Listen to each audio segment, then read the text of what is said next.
Welcome back to the High Point Podcast. I'm your host at Rick High Jr. Episode 20 today. We're at Super Bowl week. So we're going to go through kind of the game plan for the Super Bowl. We're going to be stepping into a Super Bowl matchup that feels less like a football game and more like a collision of philosophies here. We're going to compare them a bit. Then, of course, later on, we'll get into the tip drill. Since I already made my pick on the Super Bowl in the last episode, Seattle Seahawks. In our closing segment today, I'm actually going to give my guess on some of the NFL awards. So let's go ahead and get into it. Okay, so these are two teams that win in completely different ways. They operate with completely different identities and approach pressure with completely different mindsets. And the best part is that this matchup gives us a little bit of everything. You have your drama, your strategy, your chaos, and your control. Really just a whole lot of identity. So we're going to set the stage here. We'll start with Seattle, a team that, despite having strong rankings on both sides of the ball, to me, right, he's the stabilizer to this entire secondary, the guy who really keeps the whole structure intact. I did like that he was named as one of the Super Bowl captains for the Seahawks alongside Jackson Smith-Njigba and Brady Russell. I didn't see anything announced about who the New England captains would be. I'm just going to go ahead and assume it's like Drake Maye, maybe Diggs, and somebody on the defense. I don't know. But anyways, the Seahawks defense, this is the moneymaker. They dictate the game. They dictate the tempo. They dictate how aggressive Seattle can be everywhere else, right? And then they have their offense, which to me is just built for fireworks. We have Jackson Smith-Njigba carving up space underneath, Rashid Shaheed adding that vertical pop for big-time plays, and Kenneth Walker, who turns just routine runs into momentum swings. Now, Sam Darnold, I mean, look, this is the best version of him that we've ever seen. I think we need to be honest about why. So he's become a top-tier game manager in the best possible way, but it's protected by Klint Kubiak's phenomenal play calling and surrounded by these dynamic weapons that kind of let him play within himself, right? He's not carrying the offense, he's just steering it, right? And I think that's exactly what the Seattle Seahawks team needs. Now, on the other side, you have the Patriots, and they're a team that came into this year slightly underestimated, maybe rightfully so. I mean, last year having such a just terrible record. And then they get into this year, and their schedule wasn't exactly a gauntlet. Twitter was lighting up about how, absolutely just weak schedule throughout the year, playing against nobodies.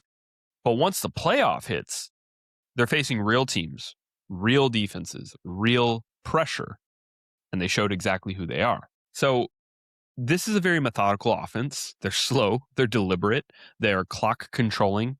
They want to shrink the game, not expand it, really. That's truly the goal of this offense. You go back and watch the game film, you realize he's making smart decisions. He's not doing anything stupid, like simply put, right?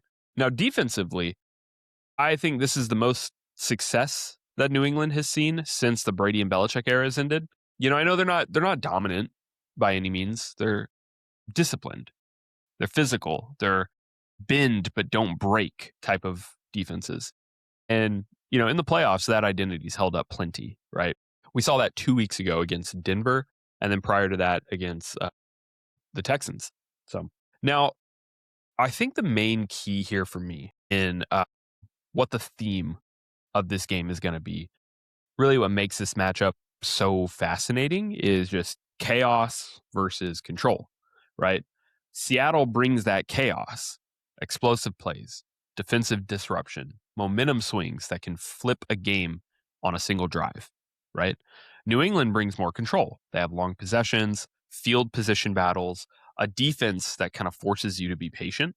So this Super Bowl is really a stylistic duel between the two philosophies of this team: chaos versus control, tempo versus. Now, I think already that if you listened last week, you know where I stand. I picked Seattle to win this game. Nothing that I've really seen has changed that thought. I think the line is still at 4.5 for the Seahawks, and I'm going to agree with that based on what I've seen this year. But, today's not really about the pick. It's about the matchup. It's about the chessboard. So we're going to get into that. First thing I wanted to point out here that you might be seeing on the screen, I would have loved to see both teams do their throwbacks, but I think that would be color on color. I think with the New England jerseys being red and the Seattle Seahawks jerseys being that really bright blue, probably wouldn't have, got the green light, unfortunately. Anyways, I think the matchup that's going to decide this game is going to be the defensive backs for the Seattle Seahawks versus the wide receivers for New England. Seattle's defensive backs are the engine of this team. I kind of said that up top as well. Witherspoon's everywhere. Woolen erases space, and they disguise coverages. They rotate late. They bait quarterbacks into throws that look open until they're not, right? New England receivers, though, they're not really built on star power. I mean, yeah, you have Stephon Diggs, right? But they're built on timing, spacing, structure. They're very disciplined. They really give Drake Maye some answers. For Drake Maye, he has the fourth most passing yards this season out of all quarterbacks in the NFL. However, there's only one wide receiver in the top 50 in receiving yardage. It's a testament to their patience and their willingness to spread the ball around. It's Stephon Diggs, by the way. He's at number 16. I think Hunter Henry is at like 39 or something, but still, Kashawn Boutte, 50. Matt Collins, past 50. So, I mean, the question for me now is, can they create enough space against a secondary that really lives for disruption? This is second coming of the Legion of Boom, right? I think they are really that good. If Seattle forces Maye to hold the ball just a half second longer, that's when that chaos is going to start taking over. That's when the pass rush gets home. And now Maye, unfortunately, is staring down the barrel that is DeMarcus Lawrence, Leonard Williams, Ernest Jones. I don't envy that. And that doesn't even count the idea of doing, some sort of corner blitz or safety blitz where, you have one of these defensive backs coming out of nowhere, taking Drake Maye's head off, or, catching running back in the backfield, right? Statistically, like if we zoom out, we look at the numbers, the stats tell the same story that the film does, really. Seattle ranks near the top of the league in explosive play rates on offense. They don't need long, methodical drives. They're going to hit you with chunk plays, 20, 30, 40 yards at a time, usually at the hands of Jackson Smith and Jigba, who's actually tied with Puka for receiving plays over 20 yards this season. When that happens, suddenly the game script can completely flip, right? On the other side of the ball, they're elite in pass defense efficiency. Opposing quarterbacks have struggled all year to generate explosive plays against them, except maybe Stafford. Stafford got quite a bit of yardage against them, but he's Stafford, right? He's arguably Hall of Famer. I would say maybe top 15 or 20 quarterback all time. I know because of this year, people are starting to put him in like top 10 conversations. I don't think I'm on board with that yet, but either way, their success rate on third downs best in the NFL. They only allow about 32%. And that's where that chaos factor comes into play. They force you into uncomfortable downs, and then they completely close the door, right? New England, meanwhile, they have that control again. Their offense ranks fifth in time of possession, second in turnovers, and they're one of the best teams in the league at staying ahead of the sticks. They don't really beat themselves. They don't take any unnecessary risks. They want to shorten the game and make every position matter, right? I'm going to try that one again. They want to shorten the game and make every possession matter. Defensively, they're middle of the pack statistically, but situationally, they're excellent. Red zone defense, third down defense, again, reiterating that bend but don't break. They force you to execute perfectly, and most teams really don't. So now that we've gone through the breakdown of the game itself, we can look into some like fun historical information as well. I wanted to show this one, just kind of a tell of the tape of when they're founded, who their GMs and coach were. If you're following along on YouTube, I'll read through it if you're listening, on a audio format only. So obviously, Seahawks founded in 1976. Current GM John Schneider, current coach Mike McDonald. Their record 14-3, 5-1 in division. I think their only division loss was against the Rams. They rank third in offense in the NFL, first in defense. Points per game, 28.4. Points against, 17.2.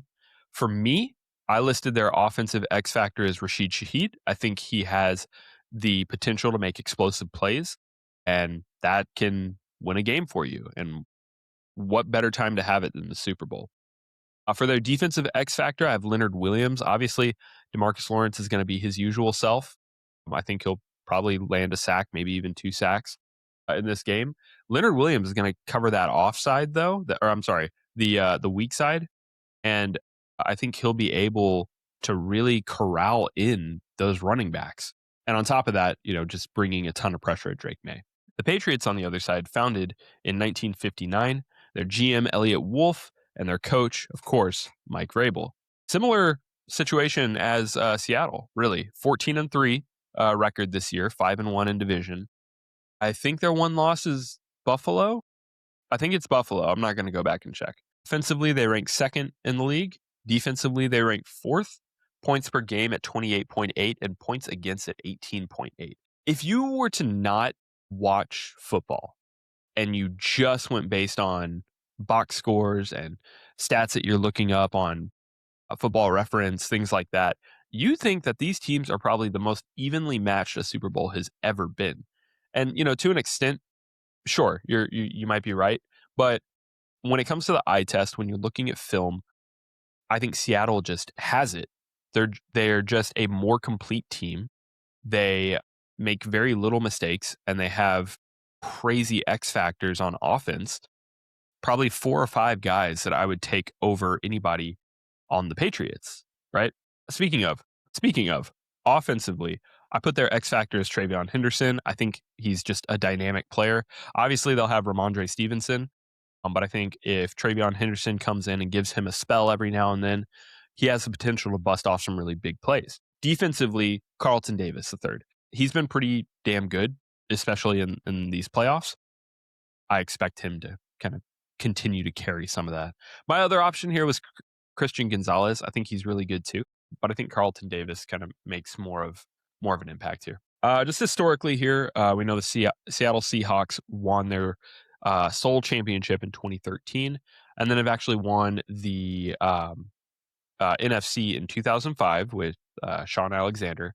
Obviously, 2013, 2014, that Legion of Boom, Russell Wilson era, and then, of course, this year.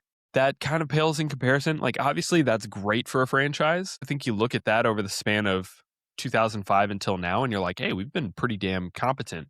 And then you look at the Patriots, and it's like no wonder why from my era, at least, from since I was born to now, easily they have been the best, most complete football team in the league. And it's not close, right?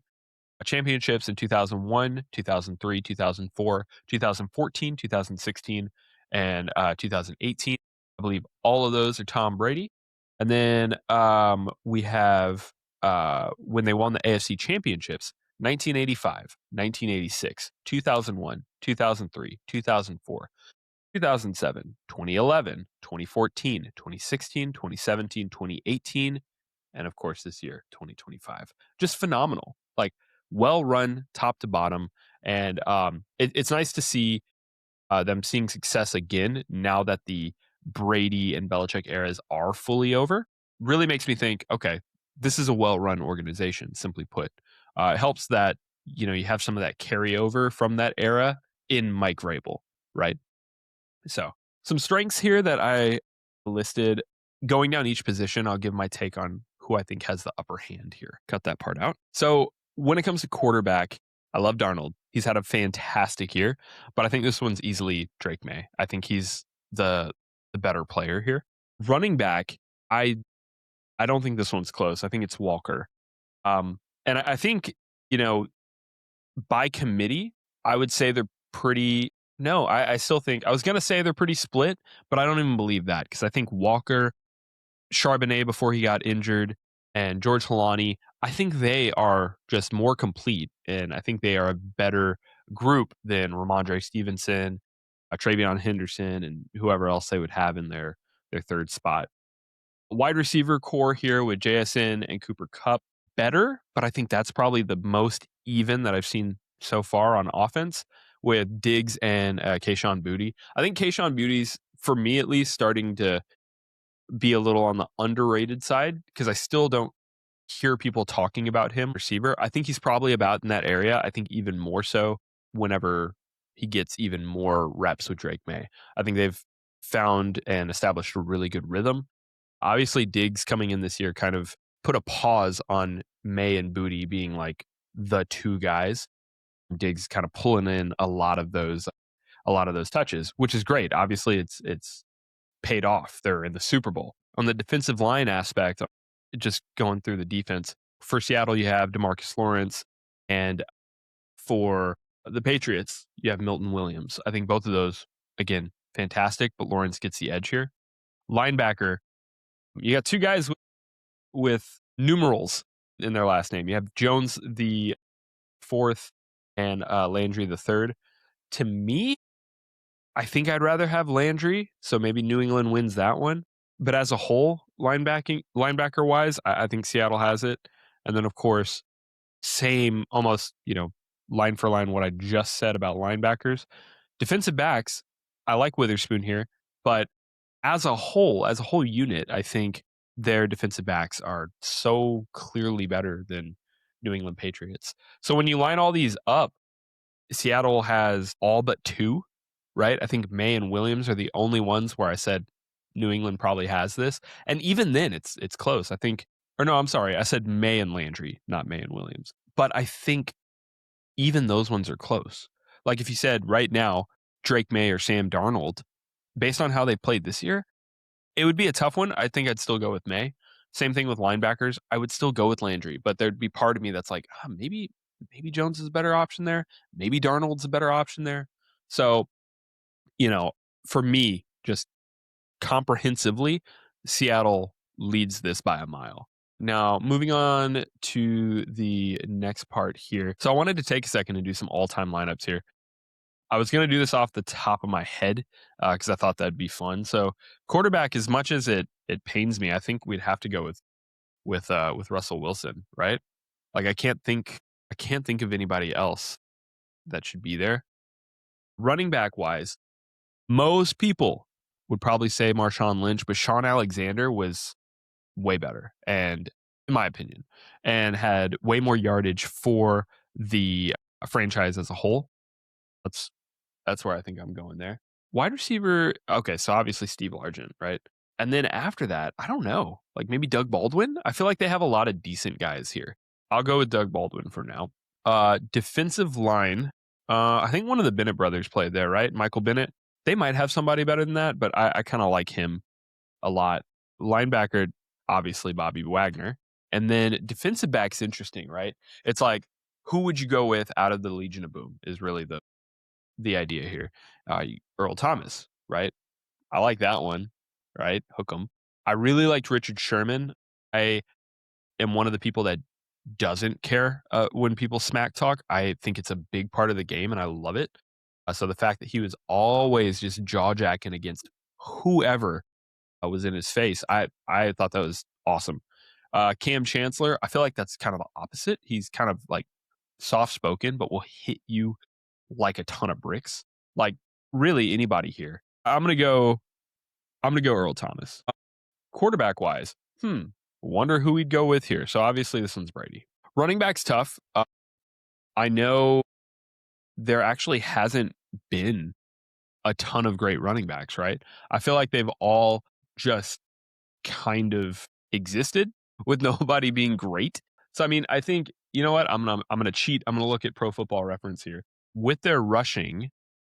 Once I can get to it. So by yardage, funny enough, Ramondre Stevenson is fifth, and he's only been there since. Well, I guess he's been there 2021. That's a decent amount of time. My point being, any of the guys above him are did not play in the 2000s or the 2010s or the 2020s. Funny enough, I think there's a case for Ramondre Stevenson. I don't think I would have said that. I mean, you look down the list and I'm thinking LeGarrette Blount, Stephen Ridley. Who else is here? Sony Michelle, Ben Jarvis, Green Ellis, the law firm, Dion Lewis. Gosh, there's a lot of guys in here that like, oh, Danny Woodhead, right?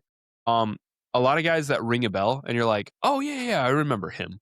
But nothing that has really elevated above, like right now, if you didn't know, if I said, hey, for the New England Patriots, who has more rushing yardage? Travion Henderson, who, by the way, this is his rookie year, or Shane Vereen. I would have thought Shane Vereen. It felt like he was there for so long. And no, Travion Henderson has more rushing yardage than him.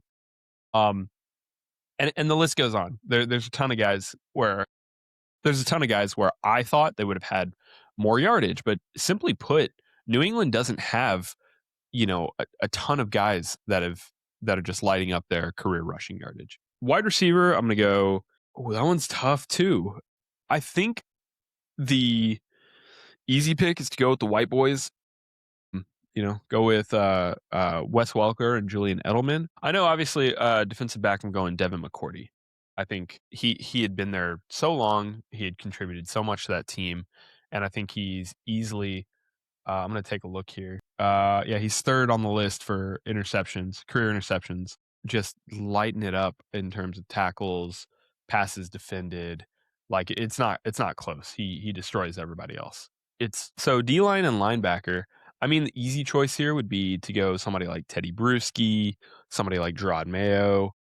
Hell, Mike Vrabel. You know what? I'm gonna give it to Mike Vrabel just because he's the coach now. So there's more of that. There's more of that idea that he's even a bigger part of the team, right? Because he's the coach now. Defensive line is interesting, but initially I wanted to say Vince Wilfork, but I don't think that makes sense. I don't know if that's like a good enough person there. Obviously, I shouldn't. I'll go ahead and say it. I shouldn't have to, but all of these people are from my time watching pro football. I'm not going to pull out some random guy from the 80s unless they are just historically known, like Steve Largent. So I'm looking at Pro Football Reference, and there's a few guys here with a ton of sacks from like 1982 to 1993. I don't know who that is. Andre Tippett, no clue who that is. So I think we go Rob Ninkovich. That's a good one. Yeah, we'll go Rob Ninkovich. He has a ton of sacks. He has a ton of tackles, and he played with them for a really long time. So we'll stick with that. But yeah, now that we've gone through the breakdown of the game itself, the big game, we'll jump into the tip drill.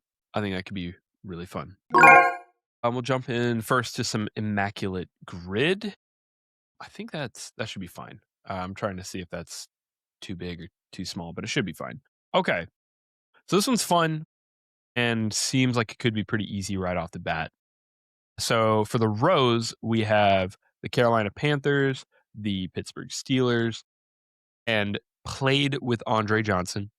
And then in the columns, we have the Minnesota Vikings, the Green Bay Packers, and 4,000 passing yards in a season. So I'd see some right off the bat that are super easy. So first we have Adam Thielen, right? I think funny enough, this year he played with the Steelers a bit as well. So yeah, it's pretty funny there. If we're going, is it Jabril Peppers or is it okay? First, let's put on unlimited mode. No, it's Julius Peppers. Julius Peppers. He is the one that I played for both. That's easy. 4,000 yards passing. I'm gonna go with Delhomme because he's the only Carolina Panther quarterback. Oh, I could put Cam. Cam had a 4,000 yard passing season, right? Let's go with Cam just because I like Cam Newton. There he goes. Okay, cool. I'm guessing Delhomme probably would have been higher. I mean, a lower percentage, more points. But so be it. Here we'll go with the nasty man himself, Mr. Ben Roethlisberger. 4,000 yard passing yards in a season and played with Andre Johnson. There's a handful of quarterbacks I can think of. One of them I'm going to use for this Minnesota spot. Here I'll put Matt Schaub. Matt Schaub makes the most sense to me there. I'm sure there's others. I think Case Keenum probably did. He's the person that I'm putting here for played with Andre Johnson and also played for the Vikings. I think that one's the easiest option for me right there. So early on, and I remember Jacob had mentioned this guy early on in the podcast. Ahman Green. I remember him playing basically in the twilight of his career with the Texans. It wasn't very long, and I don't know if he was that good. I don't remember him being extraordinarily good, but yeah, he's there. Obviously, Steelers, Packers, easiest one on this entire board. Mr. Aaron Rodgers himself. I was saving that one too. That one obviously could have been here, Steelers and 4,000-yard passing season. But, I couldn't name anybody else that has played for both the Steelers and the Packers. So I figured, okay, I'll save him for that and keep Roethlisberger for that final one. Now, Steelers, Minnesota, the only person that really comes to mind is Cordarrelle Patterson. I don't know how to spell his name though. Cordarrelle Patterson, assuming yep, okay, there we go. So easy enough. Alrighty, we'll move on to Wordle. And as usual, we're going to start off with CJ Stroud. Okay, good news is it's in the AFC and it's a quarterback. Usually when it gets outside my range, where it's like, the fifth string wide receiver, like I'm not going to remember any of that. But it's quarterbacks. So I'm thinking I could get this one with the 8 guesses they give me. So quarterback, we know he's in the AFC, so we'll try somebody AFC North, and we'll say, or actually, okay, so it's somebody that does have a ring, right? Which doesn't matter. Pass sack. I think we talked about this like 2 episodes ago. I still don't know what pass sack is. I don't know if that's like times that they got sacked or if it is like sack yardage. It seems like that would be higher for Stroud, though, so I don't think it's that. Okay, either way, AFC North, let's go with Lamar Jackson. No, he doesn't have a Super Bowl ring either. Either way. Okay, well, we're close with Louisville, but we know it's not the AFC North. So let's try AFC West and say Mahomes, because he does have a Super Bowl ring, so at least he'd pull up here. However, he might not be it because this says Louisville is close, and that wouldn't be close for Mahomes. He went to Texas Tech, right? So it's also not in the AFC West. So the only remaining option is AFC East, which between the Jets, the Dolphins, the Patriots, and the Bills, none of them really have a Super Bowl ring. So it's gonna end up being one of their backups. So we'll go Josh Allen. It's not gonna be him. We do know it's the AFC East. That sucks. I doubt it's gonna be. I can't recall anybody on the Dolphins, like a quarterback that's won a ring. It's Tua and Quinn. Like I don't think there's anybody. It's not like there's not a backup behind. No, there's not. But it's ACC though. No shot. Does Tyrod Taylor have a ring? Like, because I know he backed up for the Jets. I actually started some games for the Jets this year. Where did he go to school? Virginia Tech, right? So he would be here as well, and he's got a Super Bowl ring. There it is. There it is. Stop playing with me. It's Tyrod Taylor. Easy stuff. As I say on my 6th guess out of 8. And that one was close, but we got there eventually. Okay, NFL team game. So this is their draft pick. I think I know who it is immediately. And I think it's because they have a number 3 pick right here. They have a number 3 pick out here. This feels rigged. This is none other than the Houston Texans. That's Will Anderson Jr. Yes, there it is. Okay. I'm not going to, you know what? This is one that I might be able to name at least, at least a few of them. How do you spell Willie? Willie? Okay. Anderson Jr. Wait, what? What? Is it just Will? Okay. Will Anderson. Oh man, I just realized this is a lot tougher than I thought it'd be. Is this to O? Then we have you know what? I realized that I haven't seen them play in 2 weeks, and immediately it's like out of sight, out of mind. Oh well. Oh well. I got here. I can name some of the other ones. It would probably just take me longer, and I don't want to be sitting here for 15 minutes doing this. Okay, next one, we're going to do the reverse NFL Immaculate Grid. So just like the Immaculate Grid from earlier, simply put, this is in reverse. You're taking the players, they're giving you the players up front. You got to determine where they go. The one that jumped off immediately with Sam Darnold and Geno Smith here, this has to be the Jets. Yeah, Robbie Anderson, that makes sense. Now, I don't know where Robbie Anderson played outside of the Jets, but I know AJ Green played for the Cardinals or the Bengals. So I think that's all he's played for. So one of these rows is Cardinals, one of these is Bengals. I don't even know why, but Zonovan Knight sounds like somebody that played for the Cardinals. So I'm going to do Cardinals here, and then I'm going to do Bengals here. All right, cool. Kerryon Johnson, I don't know why, but I feel like he went to Texas. That name sounds familiar. Like I think he went to Texas. It doesn't help me here, but that name sounds so familiar, and I don't know why. Geno Smith has played so many places. I don't know who Khalif Raymond or Tanner Hudson. We could take the hint, and all the hint would do is show the player. I don't know how much that would help, but we'll go ahead and show it. I mean, I guess Kerryon Johnson looks like he's wearing a Panthers jersey, and I know Darnold played for the Panthers. So maybe it's that. It's not that. It's not that. And I only have 2 guesses left, so I'm not going to be 100% on this. Khalif Raymond kind of sounds like somebody that played for the Seahawks as well. I don't know why, but I don't know that Tanner Hudson. We could try Seahawks. It's not Seahawks. Okay, that sucks. I'm not entirely sure where else Geno played. I know he played for a ton of places. Darnold played for Jets, and he played for who we just named, the Panthers. Maybe this one's Seahawks. I don't know. I don't know why Kerryon Johnson. I'm trying to think of where else Sam Darnold played, and I honestly can't think of any because I feel like they were just short stints. Played for the Niners. Maybe the Niners. San Francisco. Yeah, it is. Okay, cool. Okay, it looks like the top one was the New York Giants, which I don't remember Geno playing a snap for them. And then the furthest column was the Detroit Lions. So Zonovan Knight, no, he didn't. He went to Auburn. Who am I thinking of? Leave it in the comments if you know. I'm thinking about somebody named with the last name Johnson that was a running back for Texas in the last, I don't know, 10, 15 years. But yeah, that was that. That was the Immaculate Grid. Okay, last game here before we close it out.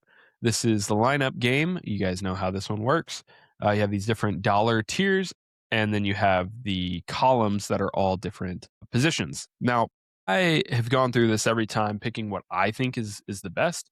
I haven't really tried to guess what other people would pick. I don't think I'll do well at that either, so I don't think I'm going to try. I'm going to keep doing this game until I pick the most guessed pick. For the quarterback tier, I would love to spend some money on Joe Burrow. I love Joe Burrow. $5, $1. If he anywhere in here, I would take Joe Burrow.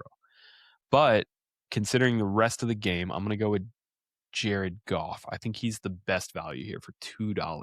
Running back wise, maybe Javonte Williams is the best value there. Saquon, $4. Bijan, $5. Tyler Algier at $2 is not bad. And then what's his name? Sampson. I want to say it's like Dalvin Sampson or Dustin Sampson. I don't remember. Wide receiver 1 in the $5 tier, they have Justin Jefferson, $4 Chris Olave, $3 Jalen Waddell, $2 what's his name? It's Reed with the Packers. Jay Reed. I don't remember his first name. And then Cedric Tillman for $1. That's low key. That's not bad. That's not bad for Cedric Tillman. Wide receiver 2, CeeDee Lamb's at $5. Jamison Williams at $4. Travis Hunter at $3. And Wan'Dale Robinson at $2. And T. Johnson. I don't know who T. Johnson is for $1. Wan'Dale Robinson, though, is probably the best value you're going to get here, right? And then I'm going to say, how many dollars do I have left? I have $8. I'm going to say Justin Jefferson and Jake Ferguson. That seems pretty good. I think if anything, maybe I would get, I wonder if yeah, we'll go ahead and submit that one.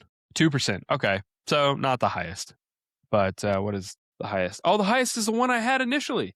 Is Javonte Williams, Justin Jefferson there. And then, yeah, Wan'Dale, Jake Ferguson, and Jared Goff. I'm glad that a lot of people are seeing the value of Jared Goff for $2. That's not bad. It's crazy that people are still picking Bijan at $5 when you get Saquon at $4, Javonte at $3. Don't get me wrong, I love Bijan, but spend your money elsewhere when there's this much of a gap. Same with Justin Jefferson, right? Like I think maybe I should have spent the money on Justin Jefferson instead. Or even CeeDee Lamb, because like the gap between CeeDee Lamb and Jamison Williams is huge, right? For that wide receiver 2.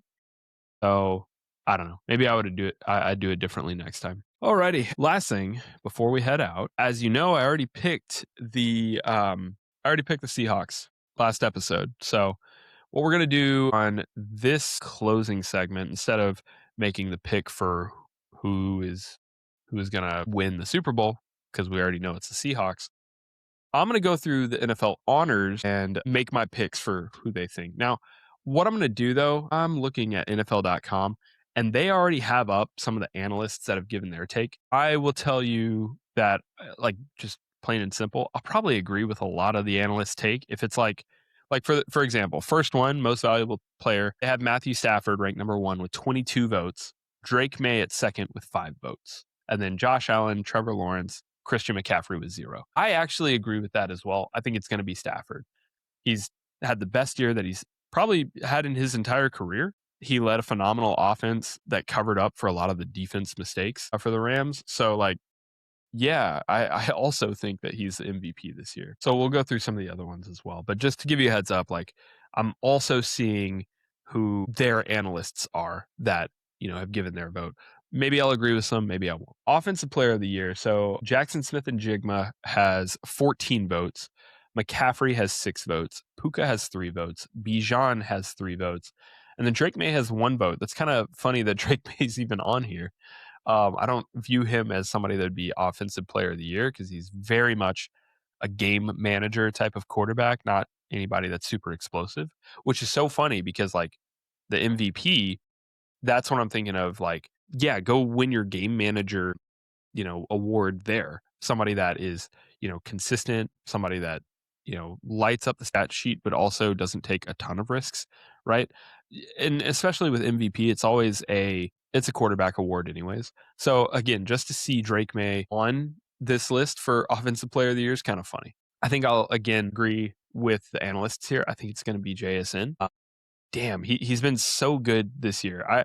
I don't agree that they have McCaffrey above Puka. I think I'd rather have Puka over McCaffrey.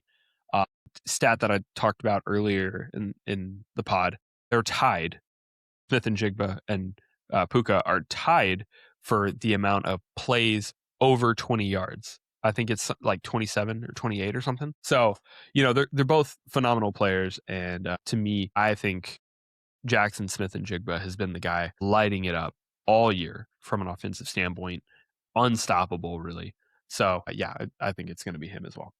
Defensive player of the year, almost unanimous. So 25 votes to Myles Garrett, 2 votes to Will Anderson Jr., and then Nick Bonito, Aiden Hutchinson, Micah Parsons, all with 0 votes. Okay, so we're 3 awards in, and I'm realizing that I'm probably going to side with the analysts every single time because I'm looking at this one and the first 2. I don't like who else. I get it. The other 4 nominees have had fantastic years, but it's Myles Garrett. It's Myles Garrett. It's going to be Myles Garrett. Offensive Rookie of the Year. See, this is one that is interesting to me because 21 votes went to Tet, 3 votes went to Jackson Dart, 3 to Tyler Shuck, 0 votes for Emeka Ibuka, and 0 votes for Travion Henderson. I have a couple issues with that. One, because this is so much recency bias because Ibuka and McMillan and Tet have almost identical stat lines, right? The difference is Tet came on late and Ibuka came on really early, right? I think the first like 3 or 4 games he was leading touchdowns, leading receiving yards for the league. So I don't mess with this one too much. I think this leans towards Tet. I don't know if I'd agree with that.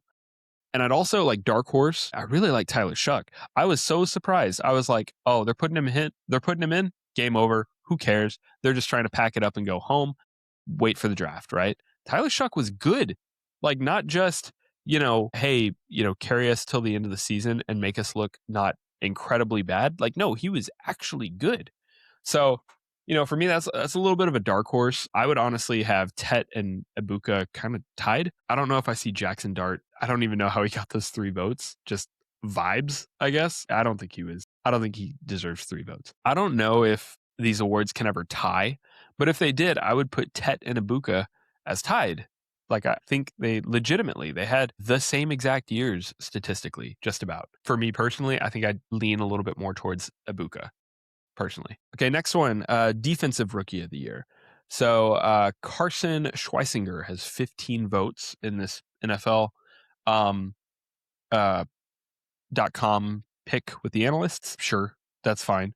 Nick Emanwari has 9, Abdul Carter with 1, James Pierce Jr. with 1, and Xavier Watts with 1.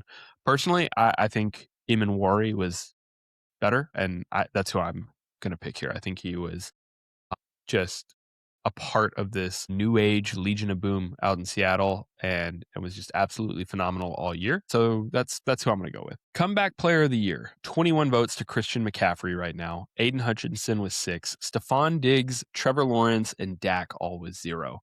I feel like that's a little shameful. I think Dak and Stephon Diggs need a little bit more than that because they came back and they were both just offensive forces, right? Aiden Hutchinson, great, tip of the hat. I think he did great this year. But yeah, I don't dislike Kyle Shanahan by any means, but when I look at this list, I don't place him second. I think I place him last.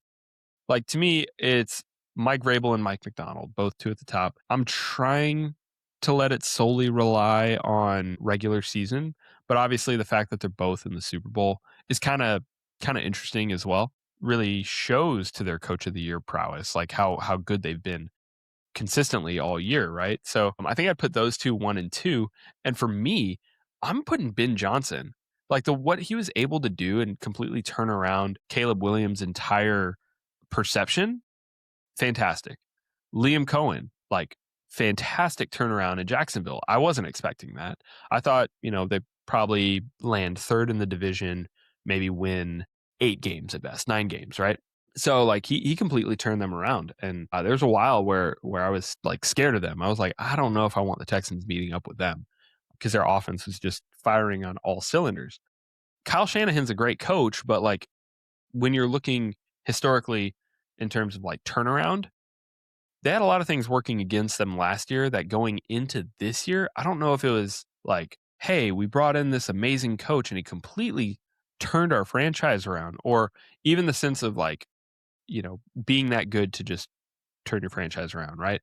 Meanwhile, with Vrabel and McDonald, there's a little bit more story there. With Liam Cohen, there's a little bit more story. With Ben Johnson, there's more of a story. Kyle Shanahan's great, but I don't see him as coach of the year. Assistant coach of the year, though, we have Klint Kubiak for the Seahawks with 14 votes. Brian Flores with 6. Josh McDaniels with 4. Vance Joseph with 3. And Vic Fangio with 0. I agree with this as well for the same reason as the previous one. It just makes sense when it comes to storylines. Klint Kubiak has been the guy when it comes to coordinators this year. So I think he's just a better pick for this. And same thing. I would have Brian Flores right there at second. I'd probably have them a little bit closer. It shows Klint Kubiak with 14, Brian Flores with 6. I think I'd probably have them a lot closer, actually, but probably give the nod to Klint. And that's all of them. That's all the main awards. I'm not going to get into all of the ones that are like, the Jim Brown Award of yada, yada, yada, or anything like that. I think I'll stick with just those. So that'll be it for the podcast today. I hope everybody enjoys Super Bowl and has some really good Super Bowl food. Comment down below what what's your Super Bowl snack, right? What do you always make every year? I try to make something that's representative of each team every year. As you can imagine, I've had a lot of Kansas City barbecue the last couple of years, which has been delicious, but I'm glad to kind of switch that up. So that's going to be fun. I don't know what I'm going to do yet. I don't think I with New England, I'm not going to make a clam chowder, right? So maybe I'll figure out something else. The same with Seattle. I don't know. I'm not going to make like sushi, right? I don't know what Seattle's known for food wise. But yeah, drop it down in the comments what you're planning on making, who you think's going to win, all that stuff. You can follow me at Rick High Jr. You can also follow the podcast almost everywhere at High Point Pod. That's going to be on YouTube. That's going to be on Twitter. That's going to be on Instagram. You can follow us everywhere at High Point Pod. Yeah, that's going to be it. It's been a great season. Thank you for listening, those of you that have listened, and we'll see you on the next one.